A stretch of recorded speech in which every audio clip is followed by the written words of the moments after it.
Bonsoir à tous, bienvenue sur le plateau d'Un cœur qui écoute, votre émission de spiritualité. Ce soir, je vous invite à un voyage dans le temps avec Hervé Odermatt, notre invité. Bonsoir Hervé. Bonsoir. Alors, vous êtes venu présenter en partie ce livre, Le Chinois, itinéraire d'un enfant placé jusqu'au cœur du Gotha mondial, aux éditions MAM. Donc un roman d'aventure, mais qui a la plus belle aventure qui arrive dans la dernière partie du livre, c'est-à-dire votre conversion. Donc l'aventurier, bottier, puis marchand d'art connu sur la place de Paris et à l'international, qui va tout d'un coup rencontrer Jésus, pas très loin de son terrain de golf préféré. Vous allez nous raconter tout cela. Juste avant, je vous invite à nous lire un extrait de texte de votre choix. Alors le texte de mon choix, c'est, je crois, de l'Évangile. Alors j'ai lu la Bible tous les jours, et c'est un peu mon départ dans la journée, et qui me porte toute la journée. C'est ça. Comment pourrions-nous en connaître le chemin? Jésus lui répondit, alors je suis le chemin, la vérité et la vie. Ça, c'est une de mes phrases clés, d'ailleurs, qui conditionne moi-même toute ma vie. D'être sur ce chemin, en face de cette vérité, et de vivre de la vie du Christ. C'est-à-dire, comme je crois dit Saint Paul, c'est le Christ qui vit en moi et moi qui vis en lui. Je vais vous prendre votre Bible si vous voulez. Alors vous êtes venu aussi, venu avec un objet. Oui. Hop là. Pourquoi ce choix? Et qu'est-ce que c'est? Alors, c'est de toutes les œuvres d'art que j'ai, c'est d'une sculpture que j'ai eue partout, qui a été sur mon bureau, qui m'a toujours accompagné, parce que c'est le Christ de Germaine Richier. Et j'ai une anecdote intéressante. Je l'avais sur mon bureau, une femme en Chanel, très bon chic, bon genre, me dit « Monsieur, j'aime pas les Christ ». Ah, je dis, madame, mais pourquoi vous... Elle me fait une réponse tout à fait inattendue. Elle me dit, moi, parce que le Christ est vivant. Et je lui dis, madame, écoutez, c'est extraordinaire ce que vous venez de dire, parce que vous venez une fois de plus montrer le génie de Germaine Richier, parce que ce Christ, déjà, c'est un Christ qui est ressuscité, qui est dans l'espace, qui est cosmique.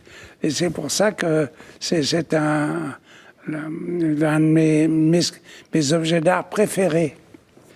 Alors avant de parler d'art, il va falloir qu'on aide un peu nos téléspectateurs à vous situer, savoir d'où vous venez. Parce que bon, déjà le titre, Le Chinois, ça fait penser à un film d'aventure. Votre vie est d'ailleurs toute une aventure. Hein. Toute une aventure. Ça commence dans le nord-est de la France, avec une maman qui est alsacienne. Oui, c'est ça. Et un père chinois, mais que je n'ai jamais connu. Qui était venu étudier en France. Voilà, qui était venu à l'université de Lyon, qui avait parti de ce qu'on appelle le groupe des 30. Et donc, on a inauguré la première chaire de sinologie à Lyon. Et il y avait Zhou Enlai, entre autres, parmi eux. Et ce sont été les fondateurs du Parti communiste chinois. C'était donc tous parce que tous les grands révolutionnaires sont tous des fils de bonne famille. Oui. Castro était un avocat d'une famille très riche, enfin, etc. Alors, vous êtes né en 1926, voilà. Dans une France où finalement, avoir une maman qui n'a pas de mari, c'est pas très très bien vu. Exactement. Et surtout, c'est très très difficile de survivre. Alors, vous avez été placé. Voilà, exactement.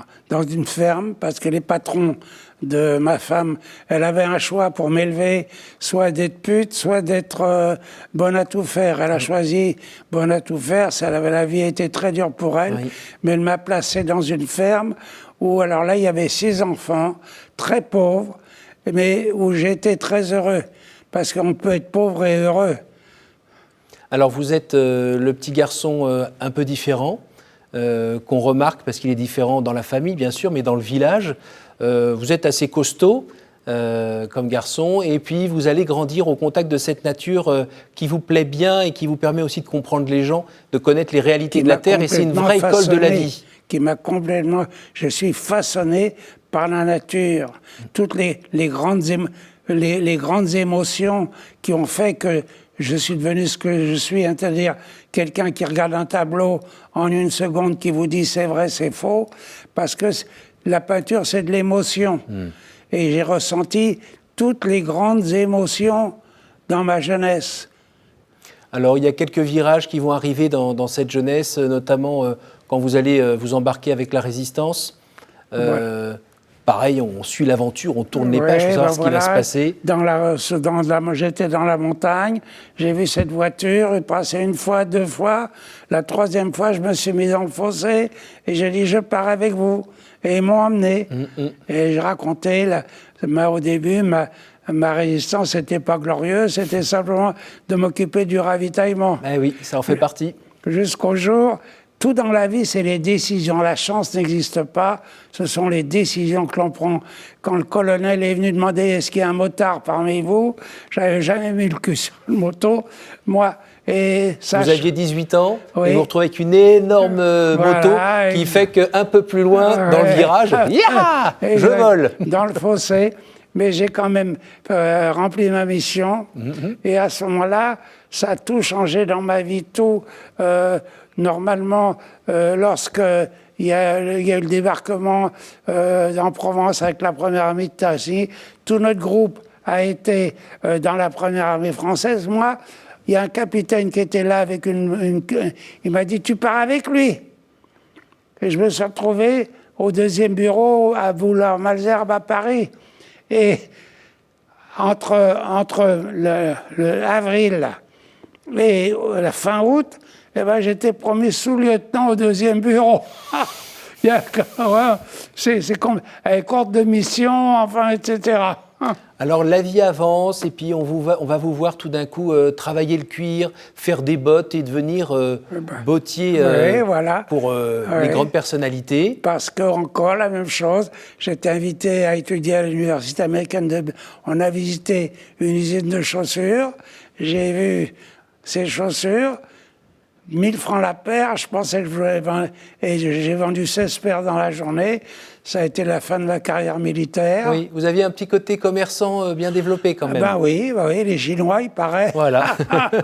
Oui, mais là, c'est pas à moitié, hein, c'était entièrement. Oui, absolument. Donc, bon, ça va tourner pas très très bien cette histoire à cause d'une histoire de peau où vous faites avoir par un ancien collègue qui était devenu truand entre-temps. Je me retrouve au dépôt, enfin, etc. Oui. Et c'est toujours la même chose. Quelque chose malheur est bon.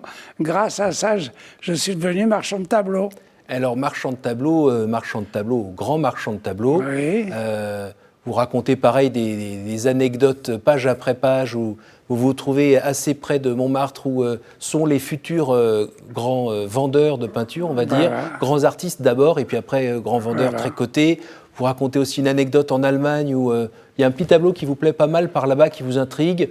Vous arrivez à le marchander un petit peu, sans faire exprès, vous le ramenez, et puis il s'avère que c'est un Manet, voilà. Parce que je les recoche dans ma galerie. Alors j'avais toujours quelques beaux tableaux entre un Renoir et un Chagall, et le grand expert Scholler vient, et il me dit, il est beau votre Manet. Il ne pouvait pas imaginer que je ne le savais pas. Il m'aurait dit, combien ça vaut? J'aurais dit 600 francs. Eh ben non, c'était pas tout à fait ça. Non, c'était pas...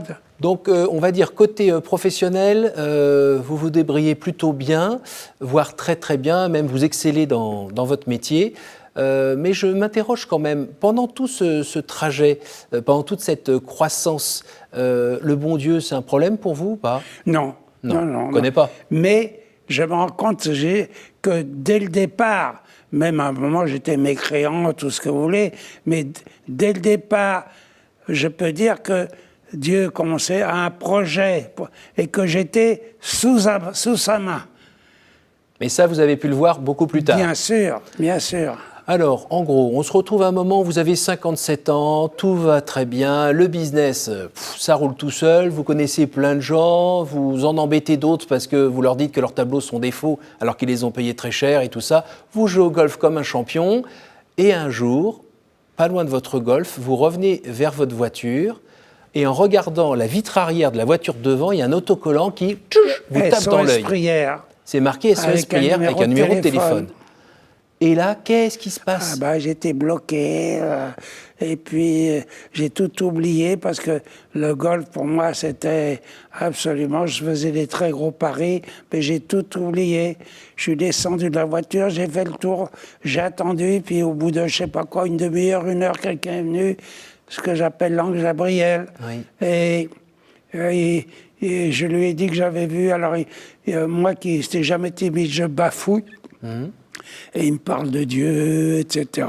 Un grand gars, Oui, élancé, exactement. beau, posé, Oui. qui vous dit ça tranquillement, Ouais, exactement. et puis qui repart avec sa voiture. Exactement. Et là, vous êtes là avec le numéro que vous avez noté sur votre carnet. Oui. Et... Mais c'est dingue, un autocollant Oui. avec marqué SOS Prière. Exactement. Et comme on dit, le Seigneur, il a tellement de moyens de vous appeler. Ah bah là. Et c'est de cette manière qu'il m'a appelé. Oui, bah après vous avez appelé, vous avez fait le numéro. Oui, voilà. Allô? Encore là, j'ai bafouillé, Oui. etc. On m'a envoyé un groupe de prière du renouveau charismatique. Et là, ça a été la révélation. Mais dès le coup de téléphone, vous avez eu un grand moment d'émotion, non? Quel coup de téléphone? Vous avez appelé SOS Prière. Oui. À ce moment-là, vous avez eu un grand moment d'émotion? Non, pas du tout. J'étais même, je bafouillais. Je bafouillais quand je les ai appelés. Parce que Et ils vous ont invité d'abord à... c'est comme si j'allais, quand je les ai appelés, c'est comme si j'avais une maladie vénérienne. honteuse. Oui. Et qu'est-ce qui s'est passé après alors? Eh bien, alors là-bas, d'abord, quand je suis arrivé là, dans ce fameux groupe, il y a un mec qui est arrivé avec une guitare, une fille qui a levé les bras au ciel, alléluia. J'ai dit, mais Hervé, t'es avec une bande de dingues. Et j'ai voulu foutre le camp. Mais chaque fois que je voulais me lever, j'étais collé à ma chaise. Parce que j'avais beaucoup de défauts, mais je n'aimais pas humilier les gens que je considérais peut-être en souvenir de ma mère, de ne pas humilier les... Donc je suis resté. Et puis au bout d'une heure et demie, ils se sont levés, ils m'ont pris par la main, ils se sont mis à chanter le Notre Père. Je suis revenu. Et puis une autre venue. Alors j'ai dit la même chose, j'ai jamais été un pique-assiette. La même chose, pas un complexe d'enfance. Oui. Et donc j'ai dit, Hervé, tu as un banquet, tu reçois des choses merveilleuses et tu n'apportes un art. Mercredi prochain, tu vas prier avec eux. Et puis toujours la bouche. Finalement, au troisième mercredi, je me suis mis à genoux. J'ai dit, priez pour moi. Là, moi, qui étais un dur, qui était passé 5 fois en correctionnel. Enfin, j'ai éclaté en sanglots. Et j'ai senti l'Esprit Saint, j'ai senti tout. Ça vous paraît loin ou pas? Oh non, pas du tout. C'est intemporel. Et c'est le même feu qui vous anime aujourd'hui? Ah oui, toujours. Même je dirais, oui, bien sûr. Comme je dis, ma phrase préférée des évangiles, c'est « Je suis le chemin, la vérité, la vie ». Tous les jours, je me sens surengagé sur ce chemin, vivre cette vie. Et alors, il est difficile ce chemin? Oh non, il est très facile. C'est un chemin de joie, de bonheur, de joie. Je ne connais que la joie, que le sourire. C'est parce que c'est le chemin de l'amour. C'est le chemin de l'amour. Et alors, comment on fait quand on voit le chemin de l'amour que on peut suivre par amour, justement, et que de temps en temps, on tombe un peu là ou on tombe un peu sur le côté? Eh bien, écoutez, il n'y a pas de problème. Il n'y a pas de problème parce que, bien entendu, il y a Jésus, hein, puis il y a le diable. Eh bien, aujourd'hui, moi, j'ai la parade. Chaque fois qu'il vient là, à côté, je dis, écoute-toi, fous le camp d'ici. Moi, je suis protégé par le sang de Jésus-Christ versé sur la croix. Alors, il n'y a qu'à dire ça, il fout le camp. Alors là, il fout le camp. C'est comme quand il a essayé, il a tous les culots. 3 fois, il a essayé de tenter Jésus. Oui, bah oui. Et alors, la vie de foi, vous la vivez en lisant la Bible, en allant à la messe le dimanche? Oui, mais plus que ça, on a la messe tous les jours. L'Eucharistie, pour moi, c'est le moment le plus sublime. Mais c'est plus que ça. Parce que si on fait tout ça, on peut aller à la messe tous les jours, avoir une foi soulever les montagnes. Si on n'a pas l'amour, on n'a rien, quoi. Donc, si vous voulez, c'est seulement après, c'est ce que l'on fait. Et je dis une chose, pour faire vraiment des choses extraordinaires, il n'y a pas besoin d'argent. C'est déjà le sourire. Le sourire, si tout le monde se souriait. Oui. Alors bien sûr, quand on a de l'argent, de donner son temps, et bien sûr de l'argent, ce qui a été dans mon cas, puisque je me suis trouvé engagé avec la fondation de Sœur Emmanuel, oui. etc. Mais il n'y a pas besoin d'argent pour faire le bien. Sourire, si les gens savaient sourire. Et comment vous avez lu la parabole du jeune homme riche, par exemple ? La parabole du jeune riche, eh bien oui, je l'ai compris, j'ai très bien compris, mais c'était triste, très triste pour lui. D'ailleurs, lui-même était triste. Oui. Hein, lui-même était triste. Il repart triste parce que on lui dit oui. Qu'est-ce que je peux faire, Seigneur, oui, pour être encore sûr. mieux ? Tu vends tout ce que tu as, tu le donnes aux pauvres et tu viens. Alors moi, figurez-vous, quand j'ai lu ça, au début de ma conversion, j'étais très ami avec un aumônier de prison qui était l'abbé Pierre des prisons, le père Aubry. J'ai dit, écoute Yves, est-ce qu'il faut que je vende tout ? Moi, j'étais prêt à vendre tout. Il m'a dit non. Il m'a dit, non, Dieu... il vous a dit, vous n'êtes plus un jeune homme. Non, mais c'est pas ça qu'il m'a dit. Il m'a dit, Hervé, Dieu t'a mis dans cette position financière, etc., pour que tu aies de l'influence. C'est grâce à ça que tu as vraiment une influence, que tu peux agir. Et donc, autrement, moi, j'étais prêt à tout vendre. Et votre épouse ? Eh bien, mon épouse, alors, elle était canadienne, donc catholique, mais à la canadienne, c'est-à-dire avec la peur de l'enfer. Oui. Et je l'avais un petit peu dit que tout ça, c'était de la connerie. Je l'avais sorti de l'église. Oui. Et quand je me suis reconverti, j'étais un peu foutu de moi quand je pense avec son acana.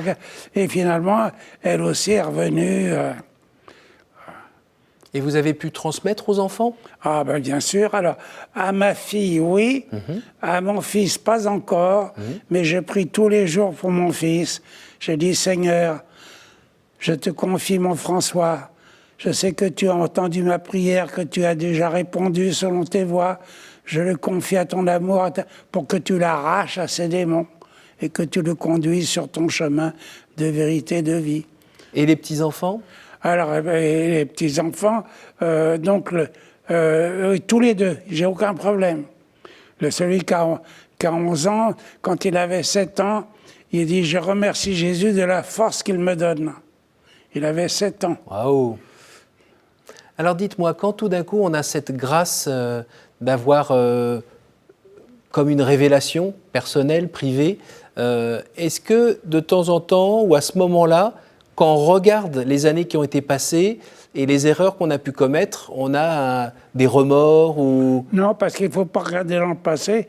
Vous savez, la femme de Lot qui se retourne derrière. Hein, c'est toujours... Statue de sel. Toujours devant. Alors bon. Qu'est-ce que vous voyez devant vous ? Eh bien, je vois la vie, le bonheur, la création. Alors justement, quand j'avais 86 ans, le Seigneur m'a dit, parce que quand on a une relation avec lui, il vous parle comme je vous parle. Et il m'a dit, je te donne encore 10 ans de plus, etc. Et j'ai dit, Seigneur, je comprends pourquoi tu me donnes 10 ans de plus, c'est pour te servir davantage. Et je ne trouvais pas, il me l'a dit. Et donc, c'est comme ça que je me suis retrouvé avec Sœur Emmanuel et que j'ai commencé à fonder les maisons de Jeanne, de ma mère d'abord, et puis après, les dernières de Jeanne et de Claire. Jeanne, c'est le prénom de votre épouse ou... Non, Claire. C'est Claire, pardon. Mon épouse. Et Jeanne, c'est votre maman ? Jeanne, oui. Et donc, lors de la dernière inauguration, alors... Ma fille, le soir de mon 93e anniversaire, elle me fait une photo et qu'est-ce que je vois ?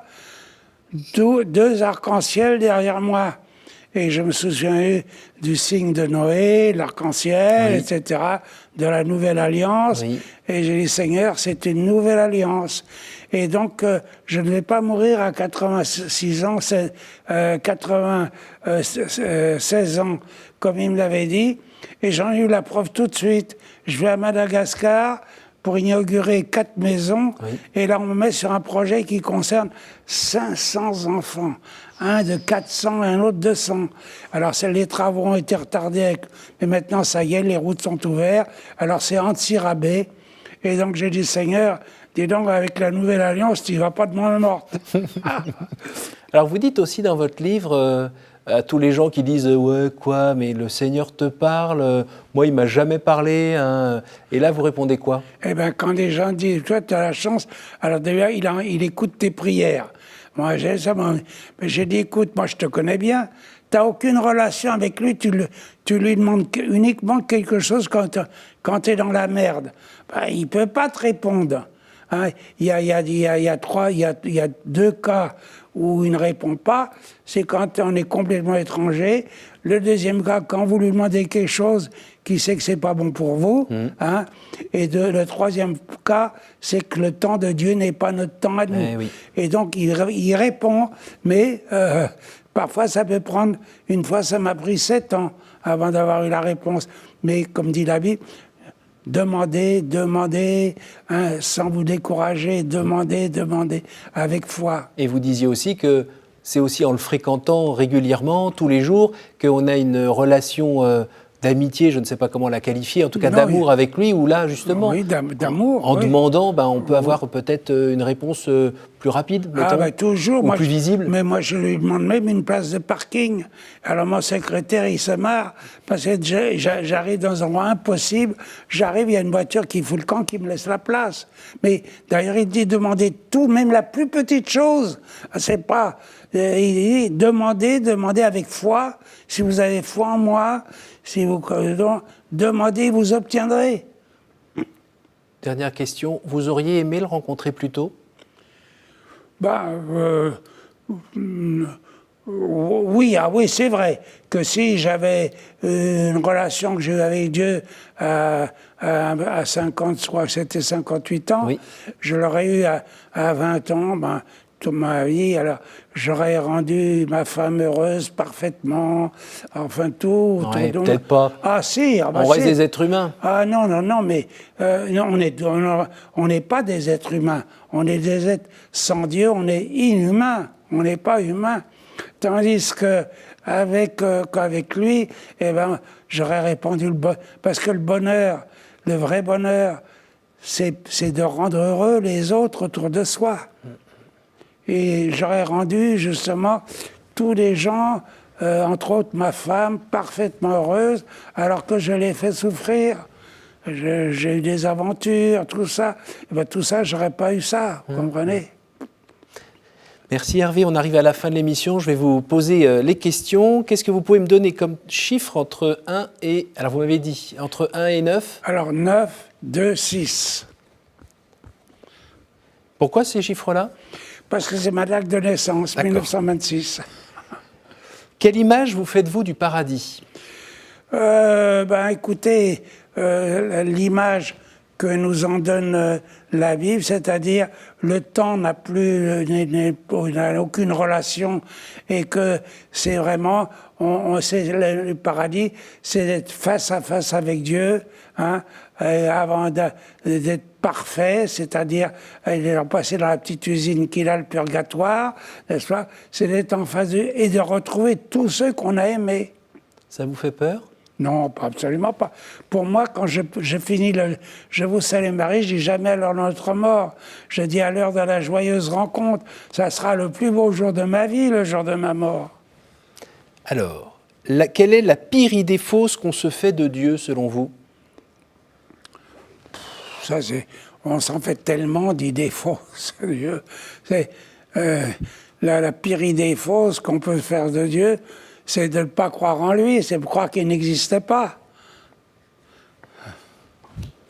Et la dernière question, le 6 de 1926. Quel est le personnage ou le saint que vous aimeriez retrouver au ciel?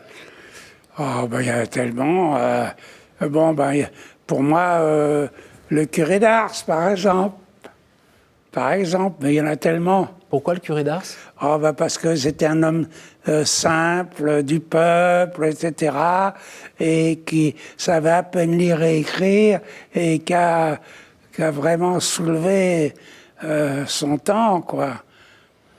Écoutez Hervé, je vous remercie beaucoup d'être venu et déjà nous parler de votre livre, Le Chinois, itinéraire d'un enfant placé au cœur du Gotha mondial aux éditions MAM. Je vous remercie d'être venu nous en parler et puis d'avoir tout ce soleil qui illumine votre regard et votre sourire. Ça fait plaisir.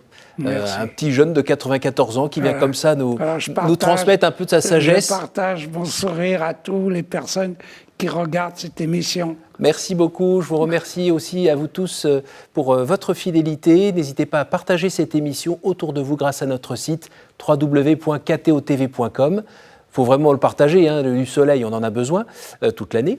Merci aussi à la technique qui nous a permis de réaliser cette émission. Et puis, je vous donne rendez-vous la semaine prochaine.